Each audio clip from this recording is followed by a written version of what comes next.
কিন্তু আপনি গরিব জনগণ, আপনি একদিন রিক্সা না চালাইলে আপনার বইয়ের কিস্তি চলে না। এমনি বললেন তাই বলে কিস্তি কি জায়েজ? সেটা তো বলি নাই। কথা কন, এই কিস্তি তোলার জন্য আপনার বউকে ব্যবহার করে আপনি আপনার বউকে হাফ অধিকার হারাইছেন।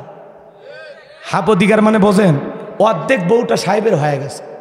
ওই জন্য তো কয় বৃষ্টি পরে টিপটাপ, কিস্তি দেব ঠিকঠাক। কথা কয় না? ভাঙ্গা ঘরে থাকবো না, স্বামীর কথা মানবো না, জান থাকিতে কিস্তির সাহেবের কাছে যাওয়া ছাড়বো না। সাহেব আসে 9টায়, আপনার বউ 8:30টায় হাজির। সাহেব 12টা পর্যন্ত কিস্তি তোলে, 12টা পর্যন্ত বাড়ি তার আসেই না। আসল খুলে গল্প শুরু। এদিকে স্বামী এসে খোঁজে, পায় না। তুমি জানো না সোমবারের দিনে সাহেব আসে?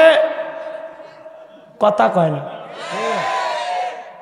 আপনি উল্টো কি সুট দেখাবেন? এই জন্যে বউক দিয়ে কিস্তি তুলেন না। কথা কয় না।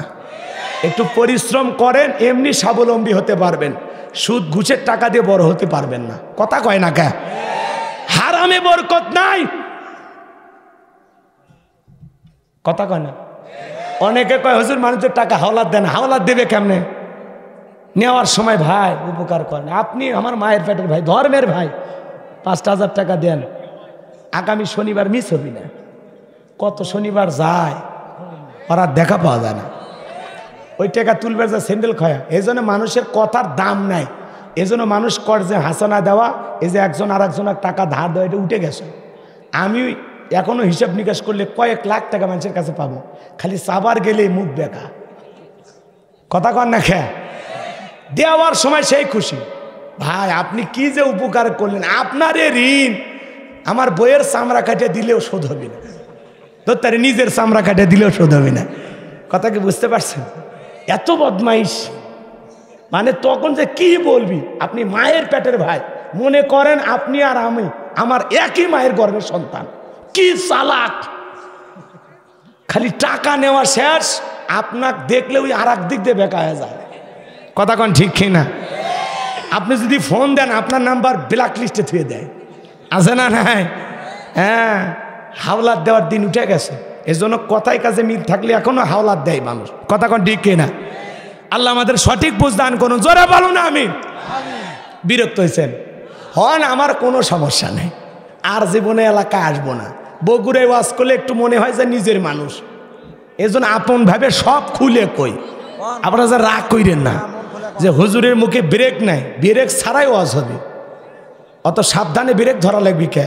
মারিয়া দেমো, যা হয় হবে।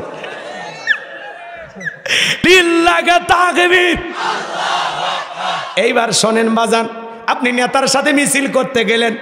আপনি একদিন যদি কৃষিক্ষেত্রে কাজ না করেন, আপনার বাড়িতে চুলায় আগুন জ্বলে না। নেতা যদি ভালো হইতো ডেকে বলতো আমার 100 জন গরিব কর্মী, রিক্সা চালক, ভ্যান চালক মাঠে ঘাটে কাজ করে, এদের জামিনের ব্যবস্থা করো। আমার একজন কর্মী জেলখানায় থাকা অবস্থায় আমি নেতা, বাহিরে বের হব না। ওইটা হলো সত্যিকারী নেতা। যে নেতা আপনার দুঃখে কাঁদবে আপনিও তার দুঃখে কাঁদেন, যে নেতা আপনার সুখে হাসবে আপনিও তার সুখে হাসেন। আপনার 3 মাস 6 মাস কোনো কারণে যদি বিপদ হয়, এই 3 মাস 6 মাস আপনার সংসার চালাবে, বাজারের ব্যাগ আপনার বাড়িতে পাঠায় দেবে, আপনার ছেলে মেয়ের লেখাপড়ার খরচ চালাবে। এমন দল করেন। কথা কয় না? কিন্তু আপনার বিপদে ফেলে নেতা ঠিকই বার হয়ে আসে, আর আপনার বউ বাড়ির যেখানে জায়গা আছে ওখানেও বিক্রি করে আপনাকে বাই করে নিয়ে আসে। যার তার পেছনে লাইফে বউ বাচ্চাকে বিপদ ফেলায় না, বুঝতে শুনে লাফান। যে নেতা আপনার জন্য কাঁদে আপনিও তার জন্য কাঁদেন, যে নেতা আপনার বিপদে পাশে দাঁড়ান আপনিও তার বিপদে পাশে দাঁড়ান। আপনার বিপদ হলে যে নেতা আপনার পরিবারকে সহযোগিতা করবে এমন নেতার পেছনে স্লোগান দিয়ে সামনে যান। কথা ক্লিয়ার নাকি আরো খুলে খুলে বলা লাগবে? বুঝে নেন। ওই যে লালমনির হাটে নেতাকে ধরে নিয়ে গেল, আর মানুষ ভালোবেসে জমির ধান কাটিয়ে পিটিয়ে মারিয়ে বস্তা করে তুলে দিয়েছে। হ্যাঁ, বোঝা লাগবে। কথা কি বোঝা গেল? চলেন সামনের দিকে যাই। এইবার জেলার যায় বলে বাদশাহ আপনার স্বপ্নের কথা যে জানে, স্বপ্নের ব্যাখ্যা যে জানে, তার একটা শর্ত আছে। কি শর্ত? তার ৭০,০০০ লোককে গ্রেপ্তার করা হয়েছে, তাদেরকে ছেড়ে না দেওয়া পর্যন্ত সে আপনার সামনে আসবে না। এইবার বাদশা ডেকে বলে ওই বাজান যদি বলে এই জেলখানা কেন, তামাম পৃথিবীর জেলখানার আসামি ছেড়ে দিতে রাজি, বাজান যা বলে তুমি তাই করো। আল্লাহু আকবার বলেন। এইবার পয়গাম্বরের ৭০,০০০ উম্মতকে জেলখানা থেকে ছেড়ে দেওয়া হলো। একে একে তাদেরকে ছেড়ে দেওয়ার পর আল্লাহর পয়গাম্বর সবার শেষে জেলখানা থেকে বের হইয়া বাদশার দরবারে প্রবেশ করবেন। ওই বাদশাহ বখতে নাসরের দরবারে প্রবেশের নিয়ম হলো যত মানুষ প্রবেশ করে মাথা নত করে প্রবেশ করতে হয়, কিন্তু নবী দানিয়াল একজন পয়গাম্বর, সে কোনো জালেমের কাছে মাথা নত করতে পারে? ইমানদার কোনো দিন কোনো নেতার কাছে, কোনো জালেমের কাছে, কোনো মাজারে মাথা নত করবে না। ইমানদারের মাথা নত হবে মসজিদে। কথা বলেন ঠিক কিনা? আল্লাহর পয়গাম্বর দেহটাকে আঁটোসাঁটো করে মাথাটাকে উঁচু করে কৌশল করে যখন বাদশার দরবার প্রবেশ করলেন, বাদশাহ বখতে নাসর রেখে বলে এত মানুষ আমার দরবারে প্রবেশ করে, সবাই মাথা নত করে সিজদা দেয়, তুমি কেন মাথা নত করলা না? আল্লাহর নবী ডেকে বলে আপনার স্বপ্নের কথা যে আমার মাথার মেমোরির মধ্যে সেভ করে দিয়েছে, তার কথা হলো তাকে ছাড়া আর কারো কাছে মাথা নত করা যাবে না। যদি মাথা নত করতাম আপনার মতো স্বপ্নের কথা ভুলিয়ে দিত, আপনিও টেনশনে মারা যেতেন, আমাকেও মেরে ফেলতেন। তখন ডেকে বলে বাজান যা করেছো ঠিক করেছো, আসলেই তোমার মাথায় বুদ্ধি আছে। চিৎকার মেরে বলেন সুবহানাল্লাহ। নবীদের মাথায় বুদ্ধি থাকবে না, থাকবে কি জালেমদের মাথায়? ভালো করে বোঝেন। এইবার বাদশাহ বখতে নাসর নিজের সিংহাসন থেকে উঠলেন, এরপরে পয়গাম্বরকে ধরে সিংহাসনে বসায়া দিলেন।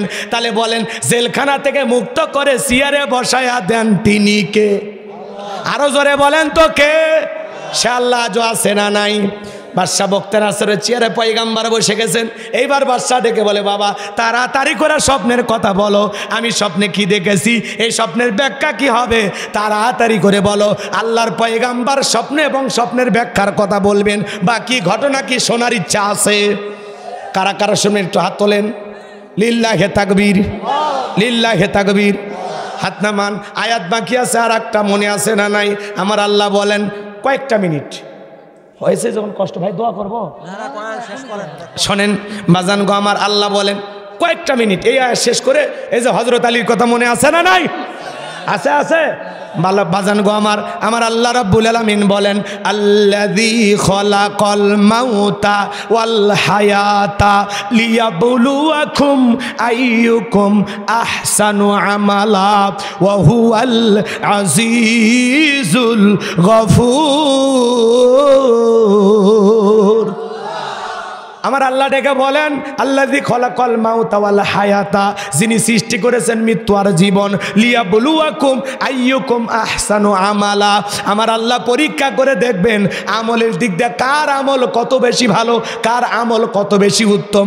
যার আমল সুন্দর তার আখিরাত সুন্দর। আল্লাহ পরীক্ষা করে দেখবেন আমলের দিক দিয়ে কার আমল কত বেশি উত্তম, কার আমল সবচাইতে ভালো, আল্লাহ পরীক্ষা করে দেখবেন। আল্লাহু আকবার বলেন। তাহলে আমাদের উত্তম আমলওয়ালা হওয়ার দরকার আছে না নাই? তাহলে একটু আয়াতের প্রথম দিকে লক্ষ্য করেন। আল্লাহ বলেন আল্লাযী খলাকাল মাউতা ওয়াল হায়াতা, যিনি সৃষ্টি করলেন মৃত্যু আর জীবন। আল্লাহ সর্বপ্রথম মৃত্যুর কথা কেন বললেন? এই দুনিয়াতে আসার একটা সিরিয়াল আছে, যাওয়ার কিন্তু কোনো সিরিয়াল নাই। দাদা আসছে, দাদার পরে বাবা আসছে, বাবার পরে আমি আসলাম, আমার পরে আমার সন্তানেরা আসলো, কিন্তু যাওয়ার বেলায় দাদার আগে নাতি চলে যায়, বাবার আগে ছেলে চলে যায়, বাবার কাঁধে সন্তানের লাশ। এটা হলো দুনিয়ার সব চাইতে ভারী বোঝা। কত বাবা তার সন্তানকে নিয়ে অঝরে চোখের পানি ছেড়ে দিয়ে কাঁদে। দুনিয়াতে মৃত্যু বড় নিঠুর, কার কখন মৃত্যু হবে আমরা কেউ জানি না। কথা বলে ঠিক কিনা? সন্তানকে জন্ম দিতে গিয়ে মায়ের মৃত্যু হয়, দুধের শিশুটা বেঁচে থাকে, মা মারা যায়। আমার এমনও ঘটনা ঘটে, মা বেঁচে থাকে, বাবা বেঁচে থাকে, 6 দিন 10 দিন 6 মাস 1 বছরের বাচ্চাটা মারা যায়। কথা বলেন ঠিক কি না? এজন্য বাজান গো আমার আল্লাহ বলেন আল্লাযী খলাকাল মাউতা ওয়াল হায়াতা, যিনি সৃষ্টি করেছেন মৃত্যু আর জীবন। বাজান গো দুনিয়াতে একটা মানুষ জন্মগ্রহণ করবে, 9 মাস 10 মাস আগে জানা যায় একটা মানুষ দুনিয়াতে আসবে, কিন্তু যাওয়ার বেলায় 9 সেকেন্ড আগেও জানে না কার কখন কোথায় মৃত্যু দাঁড়িয়ে আছে। কথা বলেন ঠিক কিনা?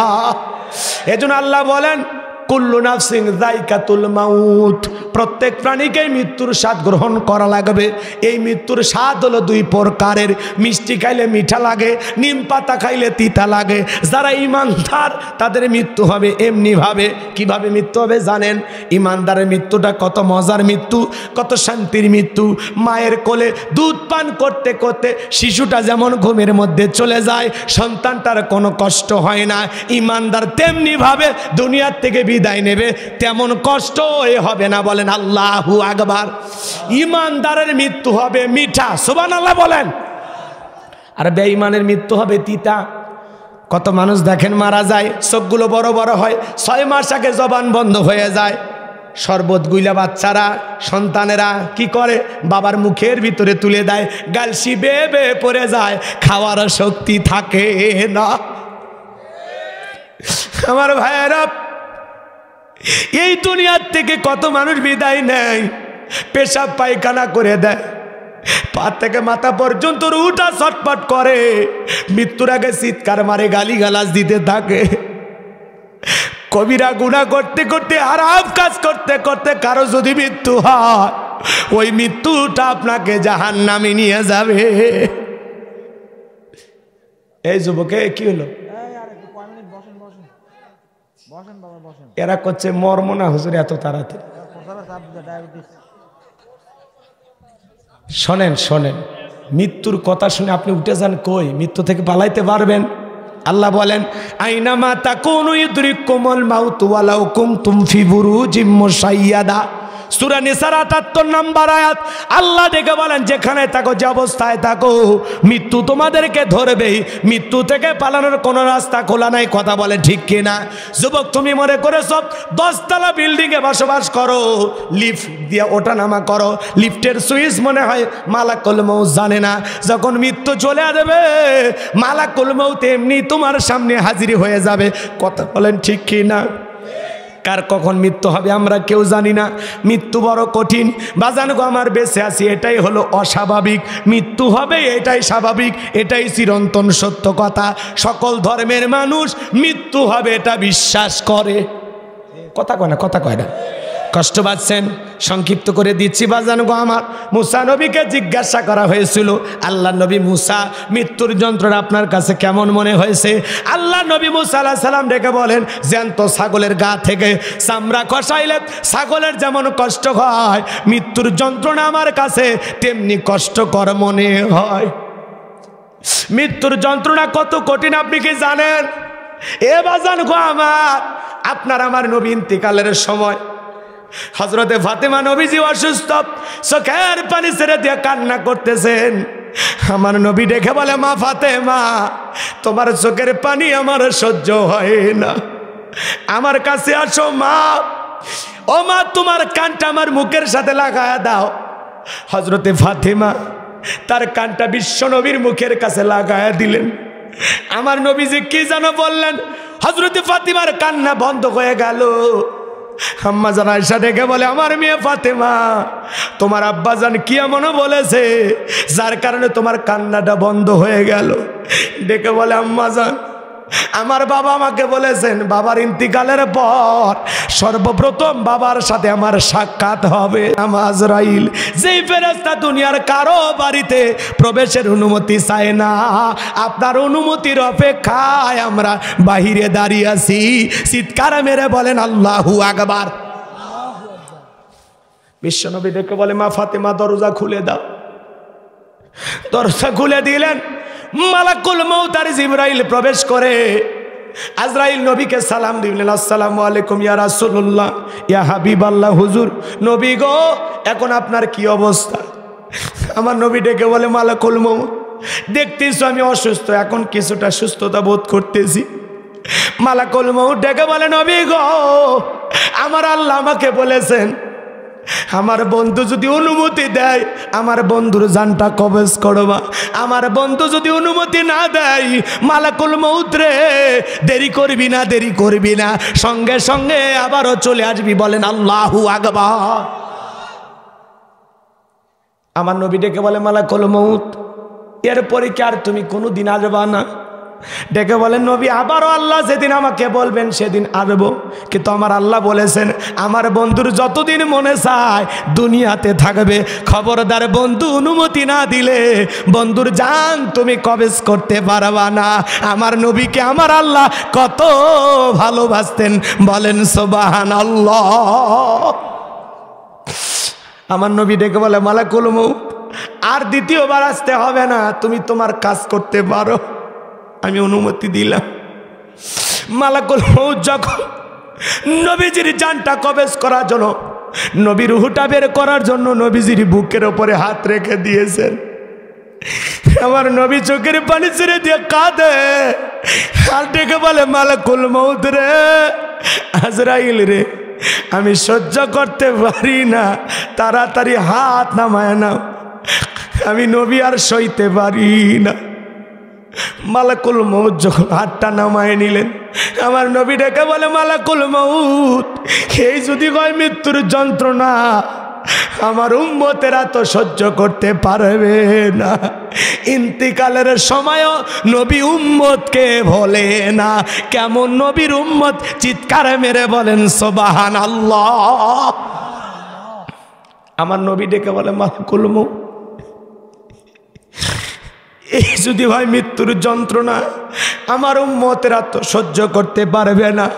মালাকুল মউত ডেকে বলেন নবী আমার আল্লাহ আমাকে বারবার বলেছেন আমার বন্ধুর জানটা কবজ করার সময় খবরদার রে আমার বন্ধুর সাথে যেন কোনো বেয়াদবি না হয়। বিশ্বাস করেন গো নবী, দুনিয়ার সব চাইতে কম কষ্ট দিয়া আপনার জানটা আজকে কবজ করতেছি। আমি এত সতর্কতার সহিত জীবনে কোনোদিন কার সাথে এরকম উত্তম আচরণ করি নাই। সব চাইতে কম কষ্ট দিয়া আপনার জানটা আমি বের করার চেষ্টা করতেছি। চিৎকার মেরে বলেন আল্লাহু আকবার।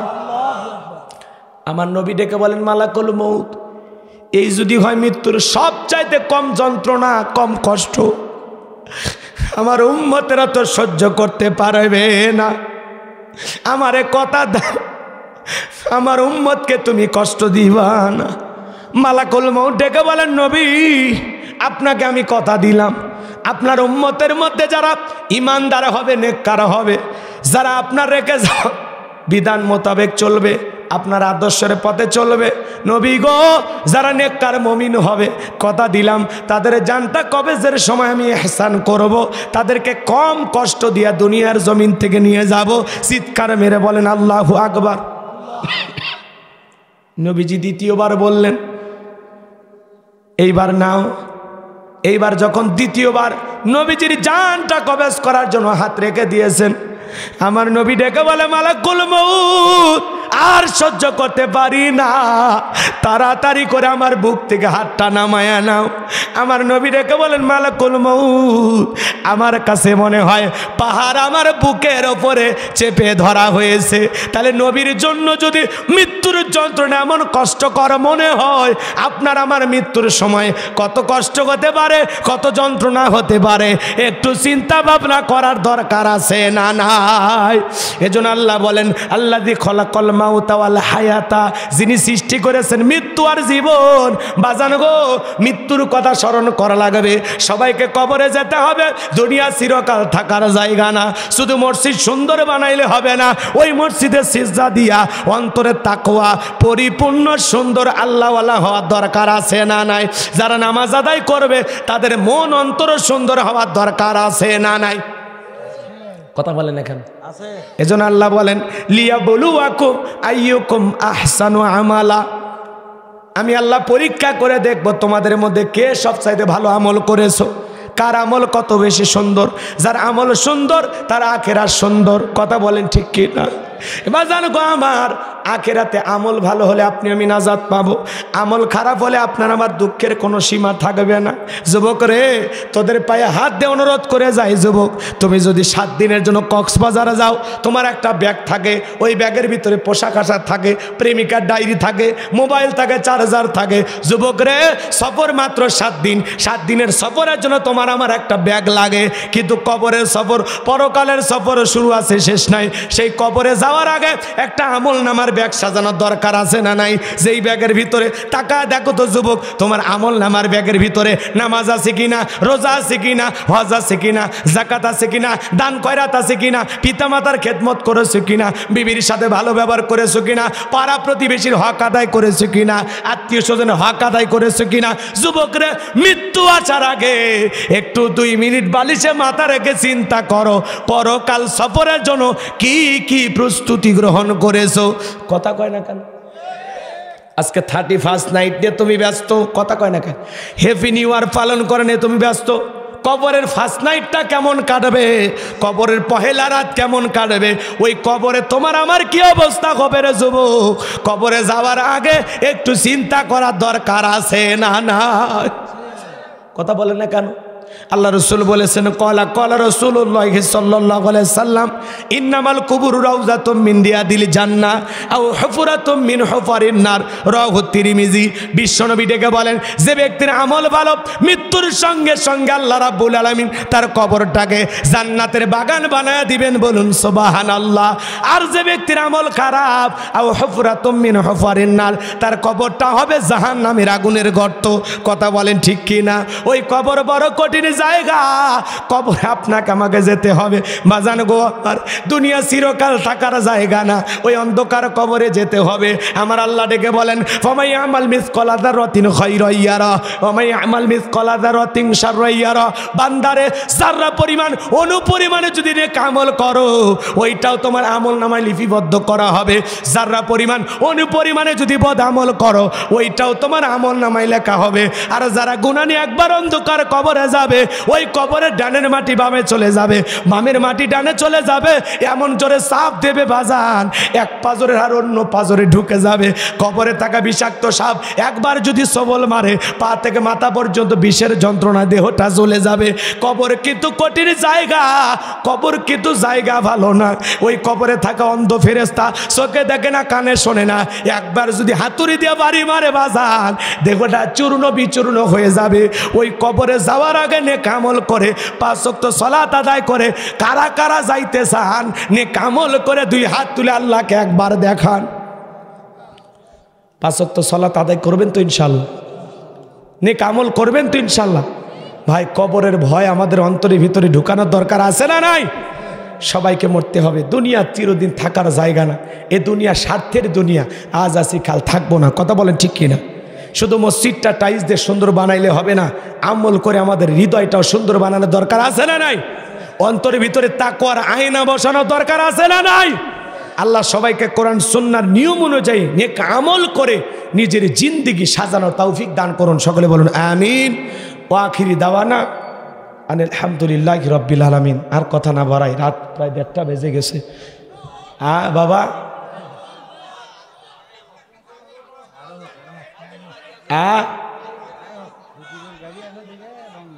আজকে ওয়াজি শুনবো, বাপরে বাপ 1:30 বেজে গেছে। কষ্ট হচ্ছে আপনাদের? আচ্ছা এ ভাই বসেন, দোয়া হয় না মনে এলাকায়? ওই যে চাচারা ওটা শুরু করছে। শোনেন 2টা জি শোনেন 2টা ঘটনা বলতে চাইছিলাম। বাচ্চার স্বপ্নের ওই ঘটনাগুলো বলতে গেলে আরো আধা ঘন্টা ওয়াজ করা লাগবে না। শোনেন, হযরত আলীর কথাটা খালি বলে দিয়ে যাই, অন্তত 2টার একটা বলি, সান্ত্বনা হবে আপনাদের মাঝে। যে এদিক খেয়াল করেন, বসেন বসেন, শোনেন, শেষ ভালো যার সব ভালো তার, একটু দয়া করে থাকেন, আমি এখনই দোয়ার দিকে চলে যাব। জি ভাই, কষ্ট হচ্ছে? হযরত আলীর কথা মনে আছে না নাই? লিল্লাহে তাকবীর, আরো আস্তে কোন, লিল্লাহে তাকবীর। শোনেন, হযরত আলী এবার যা বলতেছে, এই কাফেরের বেটা, তোর যদি সাহস থাকে দাগটা পার হয়ে দেখা, এ আয়, খেলা হবে। কথা কয় না? কি হবে? কি হবে? এটা তো ভাইরাল ডায়লগ, বোঝেননি? বলবেন, ভয় পান কেন? আমরা কি খেলবো সেটা তো আর বলিনি। কথাকে বোঝা গেল? ওনারা বলে খেলা হবে। খেলা কি ফাঁকা মাঠে হয়? কথা কন না কেন? খেলতে গেলে 2 জন লাগে, প্রতিপক্ষ লাগে। এই পাশে 11 জন, এ পাশে 11 জন। আর ফুটবল একটা 22 জনের 44 পা মার শট। এখন দেখা যাক কে গোল দিবার পারে। কথা কন ঠিক কি না? আর্জেন্টিনা না ব্রাজিল? কথা কন ঠিক কি না? বাপ রে বাপ, ব্রাজিলও 7 আপ খেলেছে। ওই যারা আর্জেন্টিনার সাপোর্টার এরা আবার সমালোচনা করে, তোরা 7 আপ। আবার যখন আর্জেন্টিনা হারিয়ে যায় এরা আবার সমালোচনা করে। যাই ওগুলো আমি বলবো না। কে ব্রাজিল কে আর্জেন্টিনা বাবা, ওইটা আমার মাথা ব্যথা নাই। তোরা যা খুশি তাই কর, তবে গুনাহ করিস না বাবা। কথা কয় না? রাগ করছেন? শোনেন, খেলতে গেলে কি লাগে? প্রতিপক্ষ লাগে, একা একা খেলা যায় না। তো যাই হোক, হযরত আলীর সামনে প্রতিপক্ষ আছে না নাই? এ কথা কয় না কে? হযরত আলী বলতেছে খালি দাগটা পার হয়ে দেখা, এ আয় আয়, আল্লাহু আকবার বলেন। এই কথা যখন বলেছে বাজান, আমর এক পা সামনে আসে, 3 পা পেছনে যায়।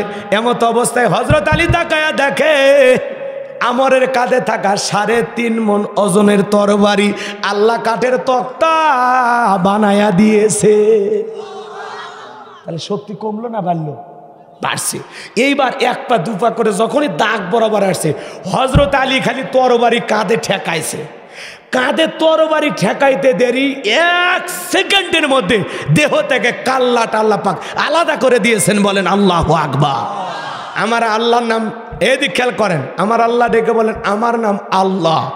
যারা দিতে চাই আমি এবং আমার রসুলের সাথে পাল্লা, আমি রাখবো না তাদের ঘাড়ের কাল্লা। চিৎকার মেরে বলেন সুবহানাল্লাহ। আল্লাহর সাথে পাল্লা দিয়ে জমিনে কেউ টিকে থাকতে পারে না। কথা বল ঠিক কিনা? আল্লাহ জালেমদের ছাড় দেয় কিন্তু ছেড়ে দেয় না। আল্লাহ ধরে না, ধরলে আল্লাহ বাপ ডাকার টাইম দেবে না। কথা বলেন ঠিক কিনা? স্যার মাশাআল্লাহ। আর কোন সূরা? ওই একটাই মনে আছে। আর কই শুনছেন? জামালপুর কোন জায়গায়? হাসিরা। হাসিরা কোন সূরা? সূরার নাম মনে নাই? হ্যাঁ তাই না? জামালপুরে সূরা লোকমান। আর কই শুনছেন? আর মোবাইলে। ও ভালো, ঠিক আছে। আমি সালাম দিয়ে আলোচনা শুরু করছি। আশা করছি সকলে সালামের জবাব জোরে সোরে দেবেন।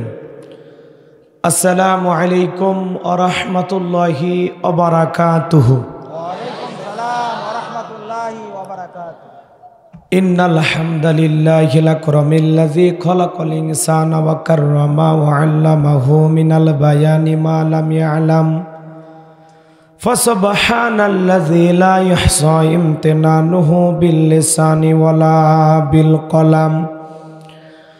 نشهد أن لا إله إلا الله وحده لا شريك له ونشهد أن سيدنا وسندنا وحبيبنا ومولانا محمدا عبده ورسوله الذي أرسله بالحق بشيرا ونذيرا وداعيا إلى الله بإذنه وسراجا وقمرا منيرا فقد قال الله تعالى في كلامه المجيد وفي فرقانه الحميد। সকলে জবান সেরে মোহাব্বতে আওয়াজ দে পড়ুন আউযু বিল্লাহি মিনাশ শাইতানির রাজিম। বিসমিল্লাহির রাহমানির রহিম।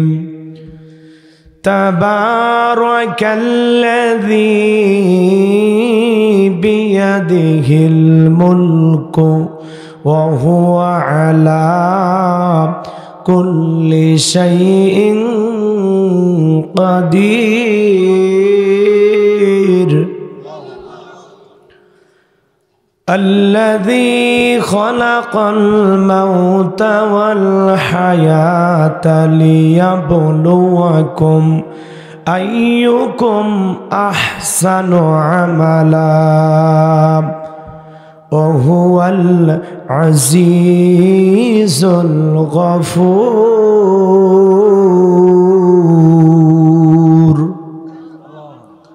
صدقت يا رب العالمين.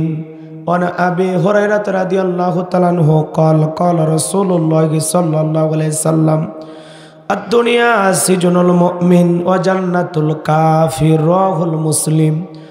وقال تعالى في شان حبيبي إن الله وملائكته يصلون على النبي يا أيها الذين آمنوا صلوا عليه وسلموا تسليما. সকলে দরুদ ইব্রাহিম পড়ুন। اللهم صل على محمد وعلى آل محمد كما صليت على إبراهيم وعلى آل إبراهيم إنك حميد مجيد. اللهم بارك على محمد وعلى آل محمد كما باركت على إبراهيم وعلى آل إبراهيم إنك حميد مجيد. মুসলিম মোরা ঘুমিয়ে পড়েছি, বিবেকে জ্বলছে তালা, রক্ত মদের হয়েছে শিথিল, পাপে অন্তর কালা। আসছে পথে আধার নেমে, তাই বলে কি রইবে থেমে, বারে বারে জ্বালবে বাতি, হয়তো বাতি জ্বলবে না। তাই বলে তো ভীরুর মতো বসে থাকলে চলবে না। মুসলিম আমি, সংগ্রামী আমি চিররণবীর, আল্লাহকে সারা কাউকে মানি না। নারায়ে তাকবীর। মুসলিম জাগে কারবালাতে, কঠিন শপথ পরে, সেই মুসলিম চিরোত্তম, তাই তো একত্রে শপথ নিলাম। আল্লাহ রাজ গর্ব এবার, চির শান্তি সুখের নীর। আল্লাহকে সারা কাউকে করি না ভয়, নারায়ে তাকবীর। কইরে খালেদ কইরে ওমর, এসেছে নতুন বদর। কইরে খালেদ কইরে ওমর, এসেছে নতুন বদর। কোথারে দেখবি জয়ী তরুণ মুজাহিদ, আবারও কি গাইতে হবে ঘুম ভাঙানো গীত, আবারও কি গাইতে হবে ঘুম ভাঙানো গীত। লা ইলাহা ইল্লাল্লাহ জোরে।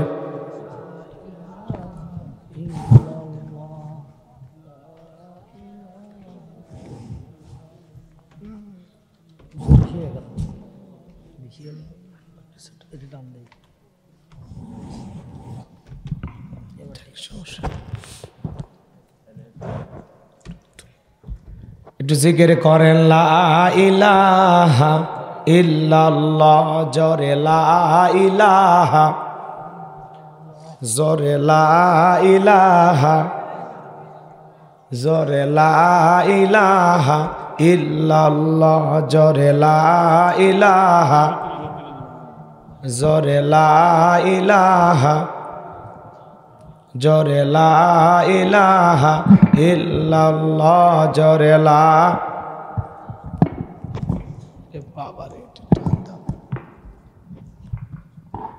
ইল্লাল্লাহ জোরে লা ইলাহা ইল্লাল্লাহ জোরে লা ইলাহা জোরে লা ইলাহা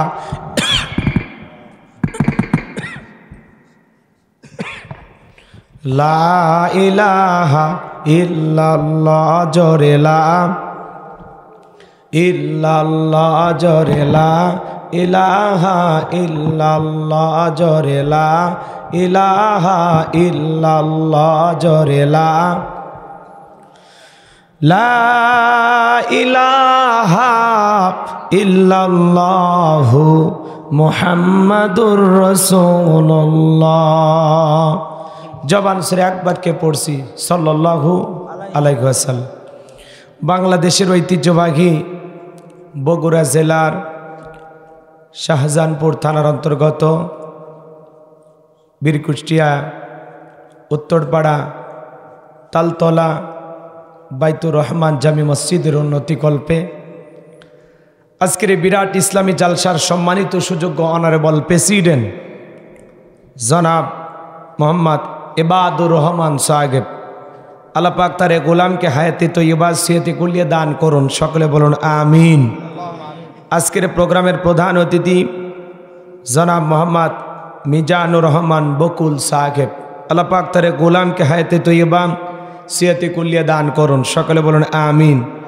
আজকের প্রোগ্রামের অন্যান্য অতিথিবৃন্দ, বিশেষ অতিথিবৃন্দ, বরেণ্য অতিথিবৃন্দ, আলোচনা রেখে ধন্য করেছেন হাফেজ মাওলানা মোহাম্মদ রবিউল ইসলাম মিলন, কথা বলেছেন হজরত মাওলানা মোহাম্মদ মওদুদ আহমেদ নাটোরি। সকল আলোচকের আলোচনা আল্লাহ পাক দ্বীনের জন্য, ইসলামের জন্য, কোরআনের ময়দানের জন্য কবুল করুন, সকলে বলুন আমিন। মঞ্চে উপস্থিত সম্মানিত উলামা ইকরাম, সামনে বসা পিতৃ সমতুল্য মুরব্বী বাবাজিরা, কলিজার টুকরা প্রাণপ্রিয় যুবক ভাইয়েরা, ছোট্ট ছোট সোনামানিকেরা, পর্দার আড়ালের সম্মানিত অবলা সরলা আবেদা সালেহা মা বোনেরা, প্রশাসনের সম্মানিত পুলিশের ভাইয়েরা, ডিবির ভাইয়েরা, জাতির বিবেক, প্রিয় সাংবাদিক বন্ধুগণ, বিভিন্ন রাজনৈতিক দলের সম্মানিত নেতা কর্মী ভাইয়েরা, সবাইকে নিয়ে আরেকটি বার সালাম দিচ্ছি। আশা করছি সকলে সালামের জবাব জোরে সোরে দেবেন। আসসালামু আলাইকুম ওয়া রাহমাতুল্লাহি ওয়া বারাকাতুহু। আমরা শুকরিয়া আদায় করতেছি সেই মহান মনিবের দরবারে, আল্লাহ পাক সুবহানাহু ওয়া তাআলা অত্যন্ত দয়া করে, করুণা করে, মায়া করে, মহব্বত করে, ভালোবেসে, পছন্দ করে, অত্র এলাকা থেকে গনে গনে গুণান্বিত করে, যাচাই বাছাই করে, শুধুমাত্র কেবলমাত্র কোরআনুল কারীমের মহব্বতে আজকের মাহফিলে আসার বসার সুযোগ দান করলেন। সে মহান স্রষ্টার দরবারে সিজদাবনত চিত্তে কালিমাতুশ শুকুর আদায় করে পড়ছি আলহামদুলিল্লাহ। হয় নাই কৃপণতা অলসতা দূর করে মুসলমান হিসাবে সিংহের মতো বাঘের মতো গর্জন করে আল্লাহর দেয়া জবান দ্বারা দুইটা ঠোঁট নাড়াইয়া চিৎকার মেরে বলুন আলহামদুলিল্লাহ। পড়ুন রব্বানা লাকাল হামদ হামদান কাসীরান তাইয়িবান মুবারাকান ফীহি। লক্ষ কোটি দরুদ সালাম মানবতার শ্রেষ্ঠ বন্ধু বিশ্বনবী, বিশ্বনেতা, যে নবী আইয়ামে জাহিলিয়াতের যুগে আগমন করে অসভ্য মানুষগুলোকে সভ্য বানিয়েছেন, অভদ্র মানুষগুলোকে ভদ্র বানিয়েছেন, কোরআন নামের সংবিধান দিয়া, কোরআনের রাজ কায়েম কইরা সোনালী যুগ উপহার দিয়া মদিনার পাক ভূমিতে শায়িত আছেন।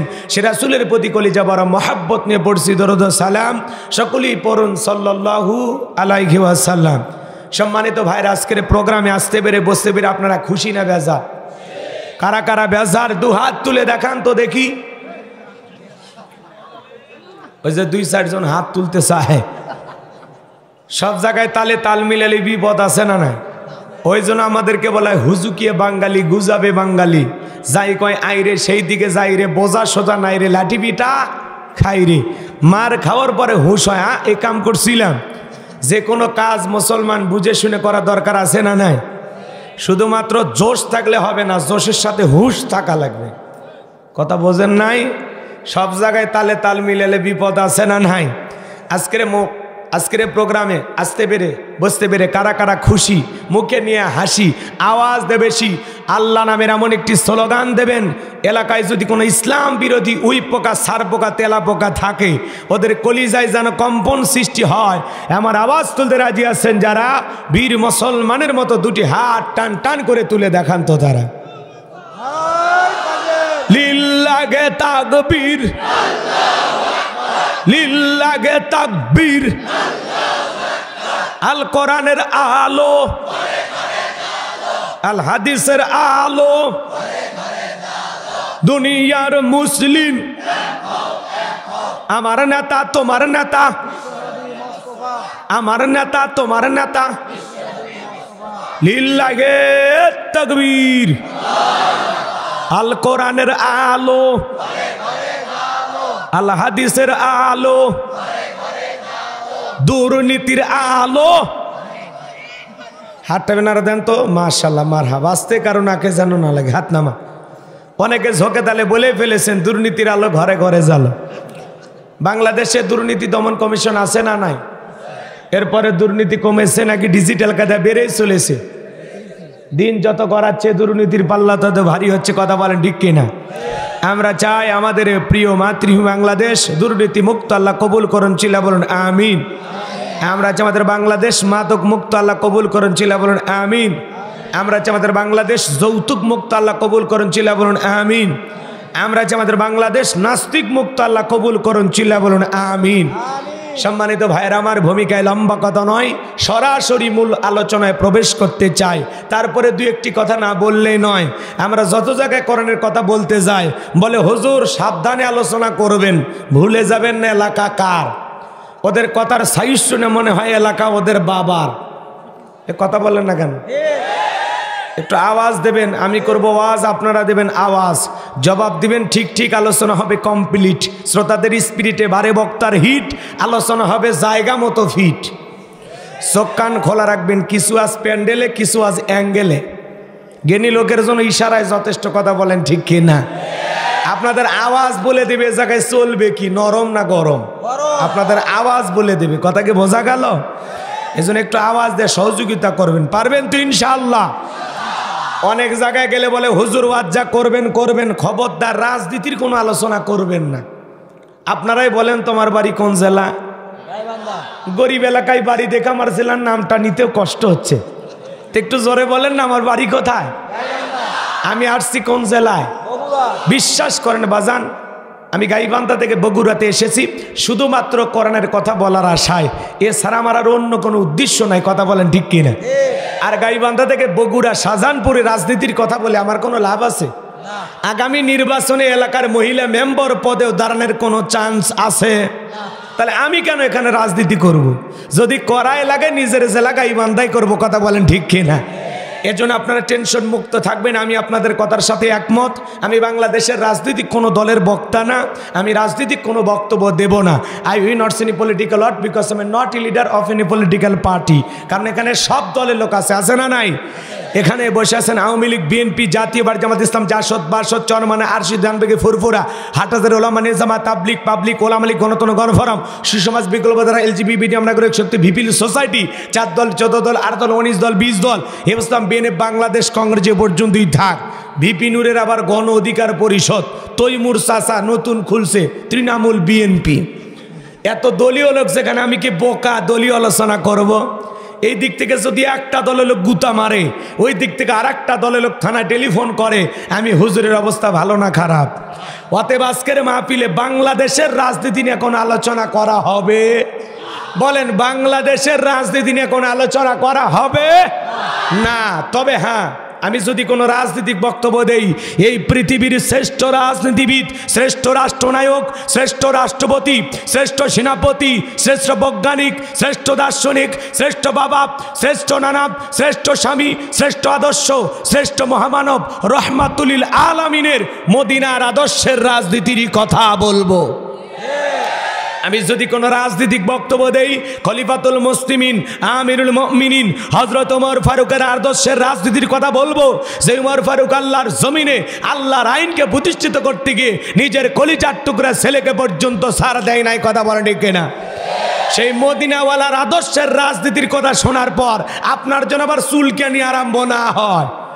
কারণ কোরআন হাদিসের হক কথা সবার পেটে হজম হয়। ছোট্ট বাচ্চা অসুস্থ, বাবা ডাক্তারের কাছে নিয়ে গেছে, ডাক্তার সাহেব রোগের কথা শুই না কিছু তিতে ট্যাবলেট দিয়েছে খাইতে, ছোট্ট বাচ্চা তিতে ঔষধ না খেয়ে সব ফেলায় দিয়েছে। এরকম বাচ্চা কাচ্চা করে কিনা? তো পরের দিন সকালবেলা আবারও চলে গেছে, ডাক্তার সাহেব গতকালকে ট্যাবলেট দিয়েছিলেন তিতা, আমি ছেলের পিতা, বলেন না ছেলেরে কোন কায়দায় ঔষধ খাওয়ায়? বলে উপায় একটাই আছে, সেটা হলো বগুড়ার ভালো কোন হোটেল থেকে মিষ্টি কিনেন, মিষ্টি কিনে মিষ্টি একটু ফাঁক করেন, ফাঁক করে ভিতরে ট্যাবলেট ঢুকিয়ে দিয়া আবারও পূর্বের মতো মিষ্টি বানায় ছেলের সামনে খাইতে দেন। আশা করা যায় মিষ্টি খাওয়া হবে, ট্যাবলেটও ভিতরে চলে যাবে, আপনার সন্তানটাও সুস্থতা লাভ করবে। ডাক্তার এমন কৌশল বাবার কাছে চমৎকার মনে হলো, বাবা তাই আমল করলেন, মিষ্টির ভিতরে ট্যাবলেট ঢুকে দিয়া ছেলের সামনে প্লেটে বা পিরিজে খাইতে দিয়েছে। বাজান তুমি মিষ্টি খাও, আমি তোমার জন্য এক গ্লাস পানি নিয়ে আসি।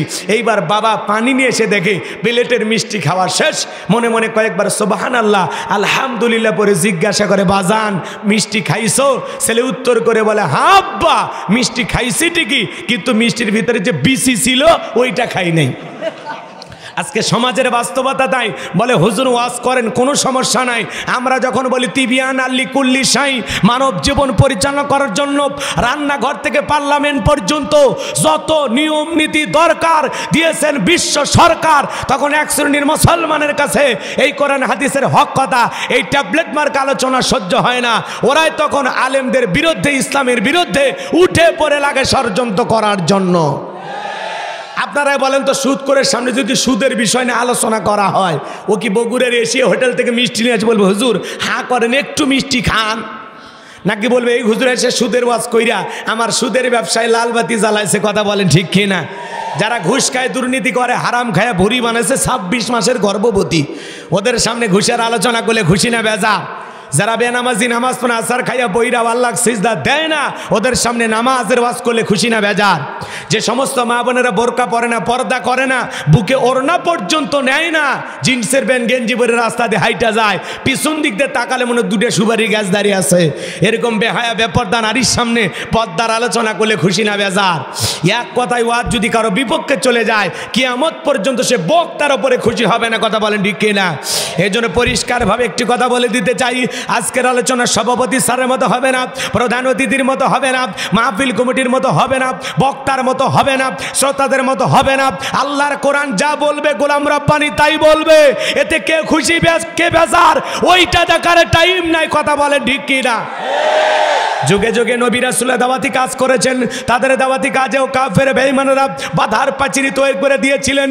এরপরে আল্লাহর পয়গম্বররা শত বাধার পাঁচিরিকে ভেঙে আল্লাহর জমিনে আল্লাহর পথে মানুষকে দাওয়াত দিয়েছেন। কথা বলেন ঠিক কিনা?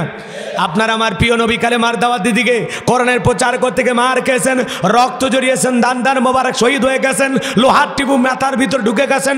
সাহাবায়ে কিরাম দিনকে প্রতিষ্ঠিত করতে গিয়ে মার খেয়েছেন, রক্ত জড়িয়েছেন, জীবন দিয়েছেন।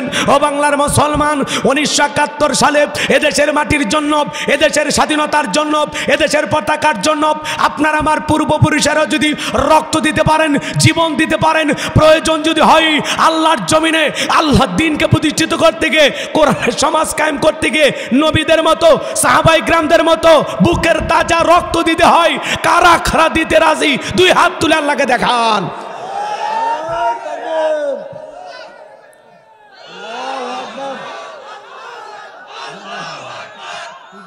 তাকবীরেও ভেজাল আছে।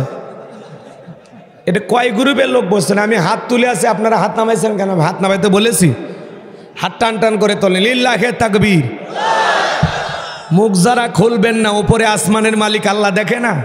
যেই মুখ দিয়ে আল্লাহু আকবার স্লোগান বের হয় না, ওই মুখে কালেমা আসবে? এ কথা কয় না? আল্লাহু আকবার মানে কে বড়? ওয়ারাব্বাকা ফাকাব্বির, তাকবীর হবে রবের নামে, স্লোগান হবে রবের নামে। যেই জমিন আল্লাহর শ্রেষ্ঠত্ব বরত্ব ঘোষণা করা হয় না, ওই জমিনে, এদিক খেয়াল করেন, যেই জমিন আল্লাহর শ্রেষ্ঠত্ব বরত্ব ঘোষণা করা হয়, ওই জমিনে কখনো শয়তানি শক্তি টিকতে পারে না। কথা বলে ঠিক কিনা? এর জন্য আওয়াজ দিলে পুরুষের মতো দেবেন, হাত টান টান করে তোলেন, লিল্লাহে তাকবীর। হাত সোজা করেন, এই যে মাঝে মাঝে হাত বেঁকা করে তুলেছেন, দুই হাত সোজা করার শক্তি নেই, আপনি পুরুষ মানুষ, দুধ ডিম ভিটামিন ক্যালসিয়াম মাঝে মাঝে কিনে খাবেন, একেবারে দুর্বল হলে চলতে পারবেন। হাত সোজা করেন। আমার আল্লাহ রাব্বুল আলামিন বলেন, ইন্নাল্লাহ আশতারা মিনাল মুমিনিনা আনফুসাহুম ওয়া আমওয়ালাহুম বিআন্না লাহুমুল জান্নাহ। সূরা তাওবার 111 নম্বর আয়াতে আল্লাহ পাক জানা দিলেন, নিশ্চয়ই মুমিন বান্দাদের জান মাল আমি আল্লাহ ক্রয় করে নিয়েছি, বিনিময়ে দেব জান্নাত। বলুন সুবহানাল্লাহ। তাহলে বলেন তো বাজান, আপনার আমার জীবনের মালিক কে? এ বগুড়ার যুবকেরা ভালো করে বলো তো, এই জীবনের মালিক কে? প্রেম করবার পার্কে নিয়ে যা প্রেমিকাকে ডায়লগ দিবা, এ জীবন তোমার, তুমি শুধু আমার। ওরে হাইব্রিড যুবক, এই জীবনের মালিক কে? আপনার আমার সম্পদের মালিক কে? আল্লাহর দেয়া জীবন, আল্লাহর দেয়া সম্পদ আল্লাহর পথে খরচ করতে রাজি আছেন তো মুসলমান? রাজি আছেন তো ইনশাআল্লাহ? রাজি আছেন তো ইনশাআল্লাহ? বাম হাত নামান, শুধু ডান হাত তুলে রাখেন। আল্লাহ রাব্বুল আলামিন বলেন, ইল্লা সাহাবাল ইয়ামিন ফি জান্নাতি ইয়াতাসাআলুন। ডানপন্থী যারা জান্নাতের বাগানে থাকবে তারা, ডানপন্থী যারা আল্লাহর প্রিয় তারা। বলুন সুবহানাল্লাহ। কোনো কথা হবে না। কিছুক্ষণ আগেই বলেন, হুজুর জীবন দিতে রাজি, রক্ত দিতে রাজি। আপাতত জীবন রক্ত দুইটার কোনোটাই দেয়া লাগবে না। ডান হাতটা পকেটের ভিতর ঢুকে দিয়া যে যা পারেন, যতটুকু পারেন এই মসজিদের জন্য প্রাণ ভরে দান করবেন। সোজা ডান হাত নিজের পকেটে দেন, অন্য কারো পকেটে হাত দিয়ে, পকেট মারি বলে মার খায়েন না। আপনারা পকেটে হাত দেন, আমিও দিচ্ছি। সবাই পকেটে হাত দেন, সবাই পকেটে হাত দেন। ছেলে পেলে যারা আসো, ব্যাগ নিয়ে, রুমাল নিয়ে, চাদর নিয়ে, যার কাছে যা আছে তাই নিয়ে মাঠে নামো, খেলা হবে, খেলা হবে।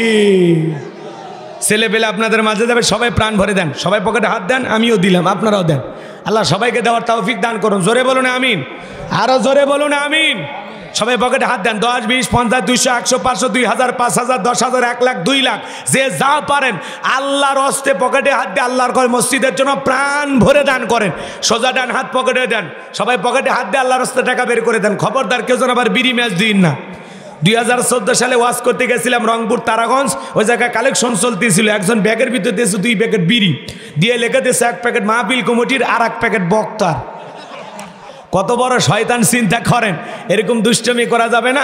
সবাই পকেটে হাত দিয়ে আল্লাহর রাস্তায় টাকা দেন। আল্লাহ সবাইকে দান করে তৌফিক দান করুন। জোরে বলুন আমিন। মহিলা প্যান্ডেল আছে নাকি? মহিলা প্যান্ডেল আমার মা বোন যারা বসে আছে না, মা আমি জানি বগুড়ার মা বোনদের দিল খুবই নরম এবং তারা অনেক ব্যয় করে দিনের জন্য। আল্লাহ মা বোনদেরকে বেশি করে দান করে তৌফিক দান করুন। জোরে বলুন আমিন। হ্যাঁ, মহিলা প্যান্ডেলে যারা বসে আছেন মা, জি জি, আমার মহিলা মা বোন যারা বসে আছেন মা, আপনারাও প্রাণ ভরে দান করবেন। মহিলা প্যান্ডেলে যারা আছেন মা বোনদেরকে আল্লাহ বেশি করে দান করা তৌফিক দান করুন। জোরে বলুন আমিন।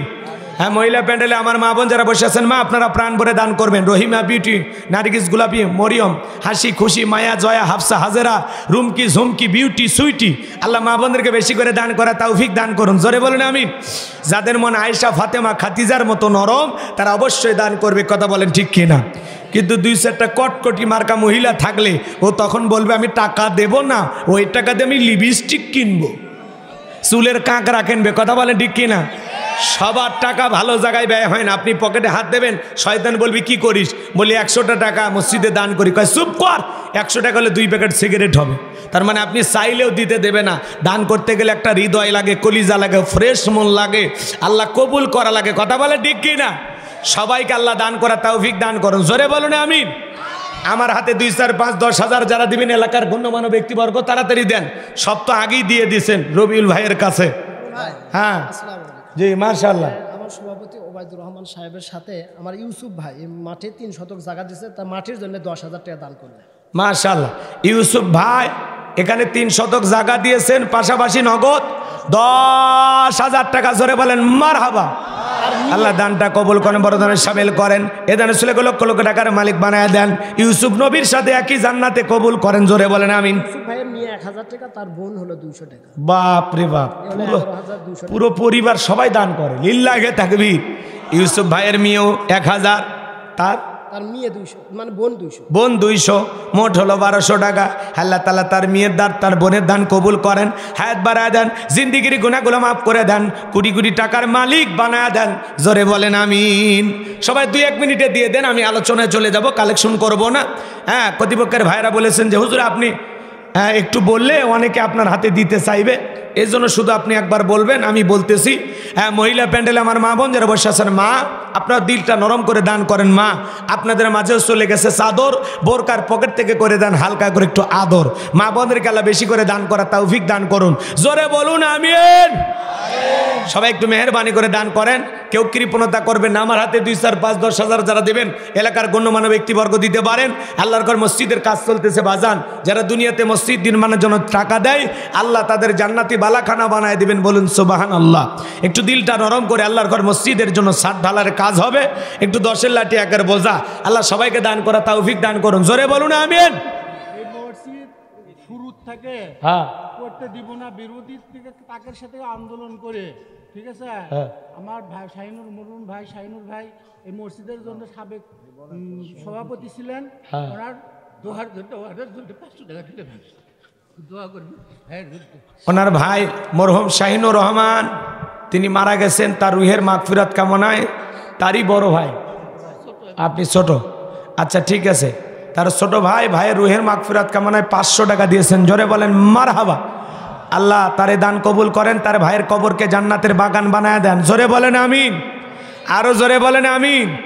তারা মসজিদের শুরু থেকে ছিলেন, আছেন, আলহামদুলিল্লাহ মৃত্যু পর্যন্ত থাকবেন। আল্লাহ ধৈর্য ধারণ করে তৌফিক দান করুন। জোরে বলেন আমিন। প্যান্ডেলে যারা কালেকশন করতেছেন, দয়া করে টাকাগুলো তাড়াতাড়ি পাঠা দেন, একটু জিকির করেন লা ইলাহা, জোরে লা ইলাহা।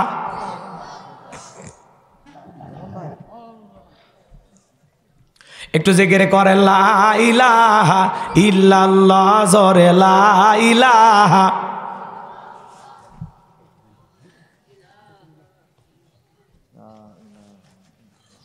সবাই একটু জিকির করেন লা ইলাহা। সবাই একটু আসেন, আসেন ভাই, আর কেউ আছেন 2-1 জন দান করবেন, পিতা মাতার রুহের মাগফিরাত কামনা। আমার ভাই যে সুন্দর কালেকশন করছে, এরপরে আমার আর কেউ দিতেছেন, সভাপতি কিছু বলে না, ওনারে 50,000 দিল, আমারে কিছু বলেন যে হুজুর আপনারেও এই বললাম, তাই না? একবারে বলে শেষ করে হেল দিছে সব। হ্যাঁ, আর কেউ আছেন ভাই দেবেন, দিলটা নরম করে দেন। 2-1 জন বাকিতে 2-1 বস্তা সিমেন্ট দিতে পারেন, মসজিদ ঢালাই হবে। যে হুজুর আমার যে যে হ্যাঁ এইটার কথা নাই, তো চুপচাপ থাকেন, আল্লাহ আল্লাহ জিকির করে। কত 200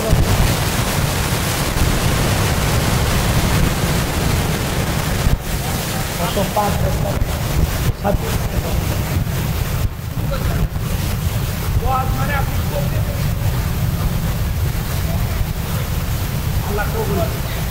আচ্ছা ঠিক আছে। পাগলা হলেও কি মসজিদের জন্য দান করছে, কথা কম শিখছেন। হ্যাঁ, আল্লাহ কবুল করেন। জি, শেষ ভালো যার সব ভালো তার, আল্লাহ কবুল করেন। জোরে বলেন আমিন। আল্লাহ হায়াত বাড়া দেন। জোরে বলেন আমিন। আর যত ভাইয়েরা দান করবি, ভাইয়েরা সিমেন্ট লিখে দিবি, প্রতিপক্ষের ভাইয়েরা লেখা আছে যে ভাই ডায়েরি নিয়ে দাঁড়িয়ে আছে ডায়েরি লিখে দেন, যারা আছেন লিখে দেন, আমি ওয়াজে চলে গেলাম। আর কষ্ট নয়, কোনো ভূমিকা নাই, না আর কোনো নাম তাহলে ভাবি যে ভাবি 2,000 টাকা পেটে দিচ্ছে, আল্লাহ কবুল কর। দেখো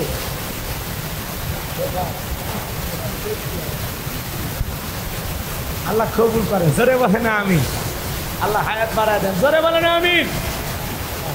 ভাবি ভাইদের হাতে 2,000 টাকা পেটে দিয়েছে, আলহামদুলিল্লাহ। আল্লাহ ভাবির হায়াত বাড়ায় দেন, সন্তানটাকে জামানার বড় আলিম বানায় দেন। জোরে বলে না আমিন।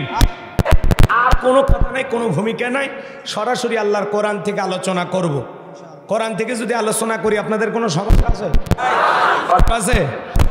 বলেন তো, কোরআন থেকে কথা বলে খেয়াল করেন, এ কোরআনের মধ্যে কোনো ভেজাল আছে? কোনো মিথ্যা